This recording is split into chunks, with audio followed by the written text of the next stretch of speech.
Swole foe. DJ! Yes, sir. The attacks are real, like I said, man. So, man, it like this, man. All that, when you look around, some of y'all too young to remember, but every time you pulled up at a store, it would be at least one black, Latino, or what you call so-called impoverished white person. But I'm saying impoverished white person that's out there. The white person probably stay in a trailer home or something around the way, something like that. So if they're very, very poor, I'm talking somebody very poor, or you have a black person out there, probably poor, Latino, probably poor, and that'd be a gas station, a strip mall, and whatnot. Put it like this: places that are open late, possibly 24 hours. You know, where when it's dark, and you have to be careful how you move, that'll be a place that's open, where it's light, it's well lit, and it has something that attracts people of all ages, like candy, alcohol, tobacco. So, that policing that went on starting in the 80s up until this very moment, that got the black man most definitely, and all them other nom de guerres I mentioned, so-called ethnic divisional divisive terms, right? Divide and conquer, white, poor white, Latino, Hispanic, and so-called black. That's mainly who you're going to see out there. They might have a beer, they might have a day. So they started enforcing stuff like open container,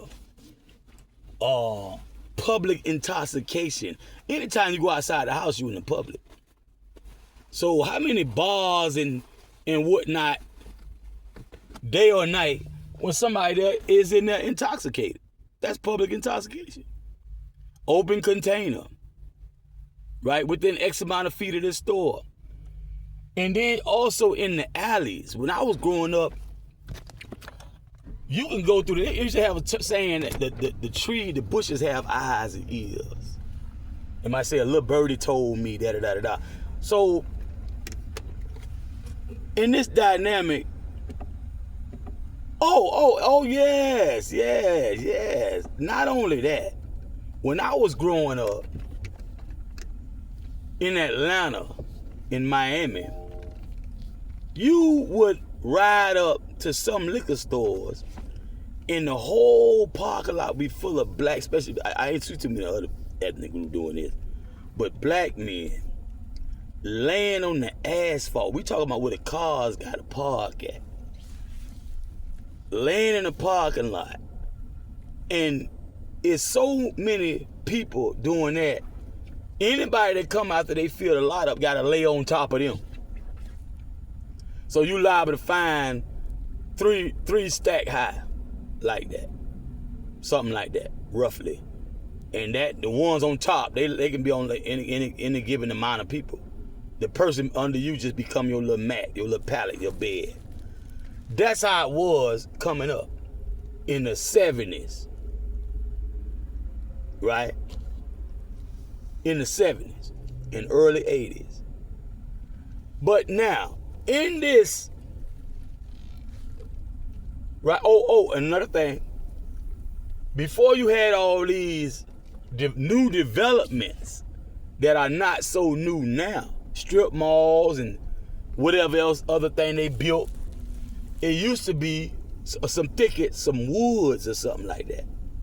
So it was more wooded areas around the urban areas. We had more wilderness than we had urban. Not suburban, but just wilderness, thick stuff. Certain areas, it might be bears, bobcats, and things like that. Deer. So, a lot of these people would be more skilled at camping. So a lot of them, and you got military trained and whatnot, they would be actually like right there on the edge of the woods.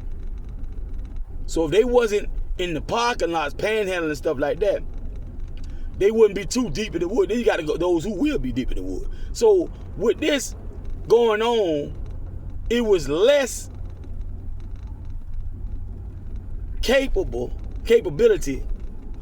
less of a capability for a kidnapper or a rapist to operate with impunity. Even when the gunplay come in with the shooting, it was too many people back then that knew who you were for it to take weeks, months, and years to find out, well, who did this murder, who did that murder. And the first thing the police did when they talking about they're supposed to be fighting crimes is they stopped the black man, the Latino, and the poor white from being ombudsmen. Ombudsman is a person who can take matters into their own hands because there is no time to find a dime and go make a phone call the dispatch, explain to dispatch 911 what happened, and dispatch has to then in turn put out a APB, BOLO, and da-da-da-da-da dispatch call.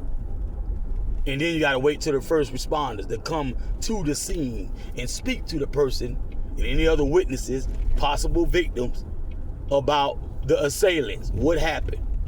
Then after that, now we can look, we talking about a 15, 20, 30 minutes. Time, maybe an hour. That assailant can be long gone. Now, the Atlanta child murders is a sign or an example of what happened, and that was in the 80s when they made that famous. When they actually went to the news media and started talking about Wayne Bertram Williams, and they never, ever, ever put not one more name up there. They found somebody to be the scapegoat.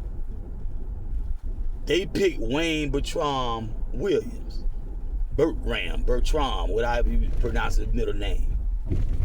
And Wayne Williams, the black man, the young producer, engineer, music producer, engineer, became the face of the Atlanta child murders, as if he killed all those children.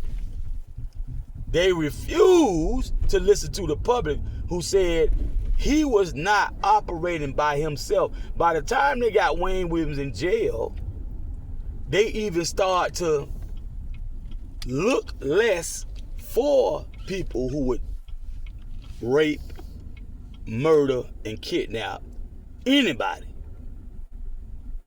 especially a child. Now, in that day and time, if anybody knows anyone who's old, who was born in, like my grandfather was born in 1915, his son, my father, born in 1936. Some people born in the 40s, 20s, 50s. If you was born back then, you remember a time, like my father, for instance. He was born in Homestead, Florida. That man has been all over Florida and Georgia and some other states. And he knows people personally in all those areas. When we rode out of town, when we drove from Miami, the bottom of the map, about a 12-hour drive to Georgia, depending on how fast you drive, to Atlanta, Georgia. It was hardly a town my father couldn't stop in and spend a night or a few hours or whatever. However, sometimes if they always say, you can stay as long as you need, Jimmy. Same with my mama. When? You can stay as long as you need. Right? That's how close-knit the communities were. Chief Rob was just hosted. I forgot this particular host name. Chief Rob was just hosted. And I watched that. It's a recent, I shared it to my Facebook. I'd check again. If I didn't share that particular one, I had to share that one. And they touched on that. They kind of touched on that. About how close-knit we used to be and how what pulled us apart. You know, the thinking the thinking that was sown into our heads that really was the undoing of the fabric of our clans and tribes. Just like clans and tribes, they weave quilts and whatnot. And those quilts that they weave together are made up of people's hair from family members, a piece of somebody's sweater. It has a lot of history in it. And the one who made it, a lot of times, they know exactly what fabric, what piece of article of clothing and whatnot that came from. And it helps tell a story too. It helps the memorize a lot of things. Because when those people visited, when you had that piece of furniture, that drapery, whatever you got that from, it was a time period where you heard a lot, you saw a lot, you experienced a lot. So it helps to have one of those quilts on your lap as a great-grandmother, grandfather, something like that, a great aunt, and you telling, talking to the youth, passing on tradition, family information, right?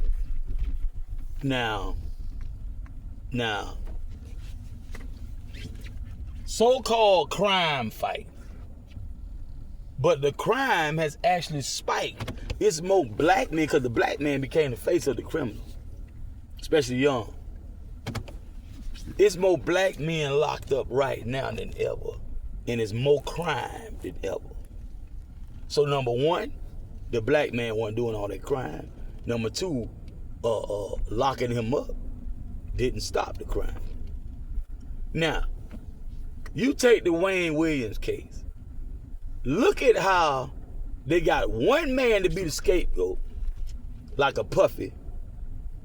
And Wayne Williams was a music producer too, like Puffy in the music. He's CEO / dad producer, engineer, rapper, dancer, and all that. He's a CEO of a record label. Used to be like an A&R and whatnot, with Uptown and all that, Andre Harrell and them. You got Wayne Williams was in the industry. Wayne Williams, I can't say he didn't do anything. We know he didn't do it all. And Atlanta child murders didn't stop when Wayne Williams